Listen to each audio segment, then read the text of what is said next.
So, ito yung mga almost 4 months nating halaman na inalagaan dito sa ating munting garden. So, ngayon guys ay iripat na natin yung ating mga variegated Gymnocalcium. Hello everyone, ito po si Charching ng Succulent Davao and welcome sa ating YouTube channel. And for today's video, so ito na guys, yung ating napakagandang cactus, variegated Gymnocalcium Mihano.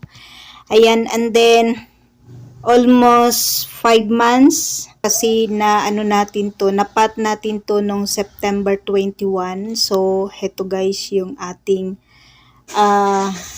third batch na cactus na nabili natin sa sa iba't ibang seller. So, yan, and then ngayon ay na natin sila, ilipat natin sila sa dito na sa ceramic pot. So, heto sila hindi ko po diniligan kasi talaga na hinayaan ko siyang mag-dry kasi ayan, ilipat na natin sila guys dito sa napaka-cute na ceramic pot. So, yan yung ating 5 cactus. Ayan, at medyo dry yung soil. So, pag po tayo, ripat po tayo ng ating mga cactus. Kahit sa succulent ay kailangan dry po yung soil para pag matanggal natin sila dito sa kanilang pot or meron pong masugatan na roots ay hindi po magka-root rot yung ating plant. So yan, dry na po yan guys yung ating soil. So napansin ko lang dito sa ginamit nating lavarak. Ayan, pag nag-dry yung kanyang soil, yung lavarak natin guys ay parang naging naging lupa, naging soil. So yan, pag nag-dry siya.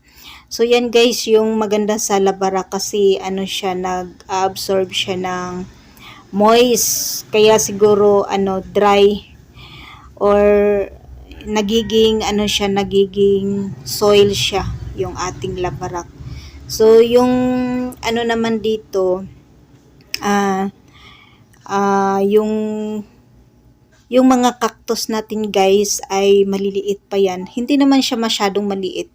Pero kasya lang talaga dyan sa natin, sa pot. Pero ngayon ay ayan, medyo hindi na sila maganda tingnan sa sa pot kasi lumalaki na po yung ating cactus. Para gumanda sila and then lumaki ng lumaki. Lumaki ng todo yung ating cactus. Ilipat natin sila guys sa medyo malalaki ng pot. So yan yung nabili ko kahapon sa Japan Surplus Store. Yan yung ceramic pot natin guys. So yan, at hindi muna natin sila, after nito hindi muna natin sila diligan.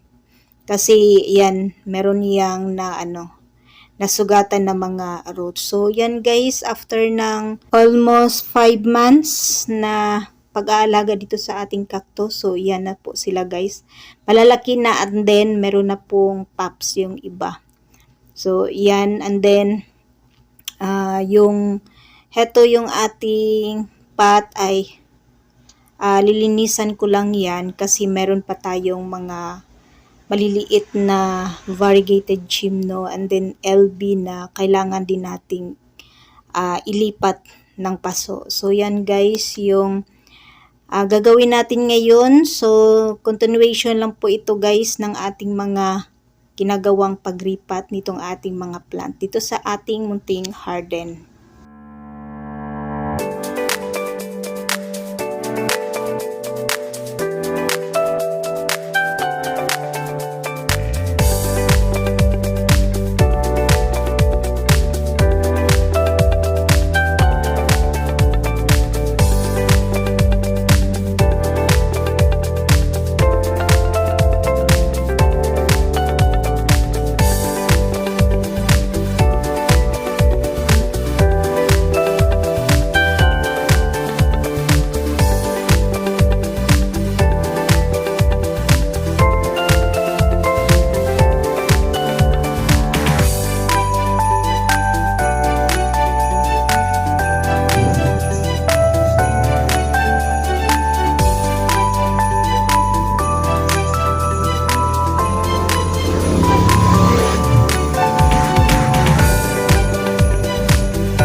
So yung ginamit po nating toppings guys ay ano po siya, yung black lava rock.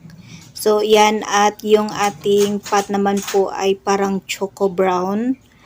Ayan, and then ayan. Kasi ano, gusto ko sana white, kaya lang naubusan po tayo ng white na ceramic pot. So heto na lang po yung kinuha ko, yung black. Kasi maganda yung choco. Ayan, choco. Hindi siya black. Choco brown siya guys na color. So, yan yung kinuha ko kasi maganda siya. Kasi ano, yung white kasi ano, iba yung ano, yung design. So, heto na lang po yung kinuha ko. So, kumuha po ako ng 10 kasi ano, meron silang sale na 10 plus 1. So, ayan, nakalibre tayo ng isang pot. So, ayan guys, abangan nyo yung iba pa nating pagripat nitong ating mga variegated gymnocalcium. So, yung ilipat lang po natin dito sa ating ceramic pot ay yung malalaki na po nating cactus. So, ganyan lang po kabilis yung pag-aalaga at paglaki ng ating mga cactus dito sa ating munting garden.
So, hindi muna natin silang diligan after natin silang iripat kasi ano, meron pong mga roots na medyo na damage guys. So, yan, at hayaan muna natin sila ng ilang araw, 3 days, 4 days, okay na. And then, siguro pagka 5th days, ayan, ano na natin siya.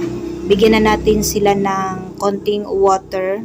So, ayan guys, napakaganda niya. So, dito na guys, yung mga ano natin, mga bagong ripat na cactus. Ayan, at tamang-tama naman po yung sukat ng ating pot. Ayan, tamang-tama po yan sa kanila. Kasi, okay lang yan, medyo shallow yung ating pot. Mas okay yan para mabilis pong mag-dry yung soil ng ating cactus. So, yan sila guys. And then, after 5 days, ayan, pwede na natin silang bigyan ng konting water, and then, ayan, at kitang-kita po, maganda po yung dark pot kasi, dark color na pot kasi, yan guys, kitang-kita po yung kulay ng ating mga variegated gymno and then LB. Ayan sila guys, ayan, sa malayuan, ayan, kitang-kita po. Kasi, ayan, pag white pot po kasi, ayan, medyo, ano siya, hindi masyadong klaro. So, yan, pag dark pot, ayan, klarong-klaro guys, yung variegation ng ating mga cactus. Klaro naman siya sa white, pero mas ma-appreciate mo talaga siya sa dark color. Ayan.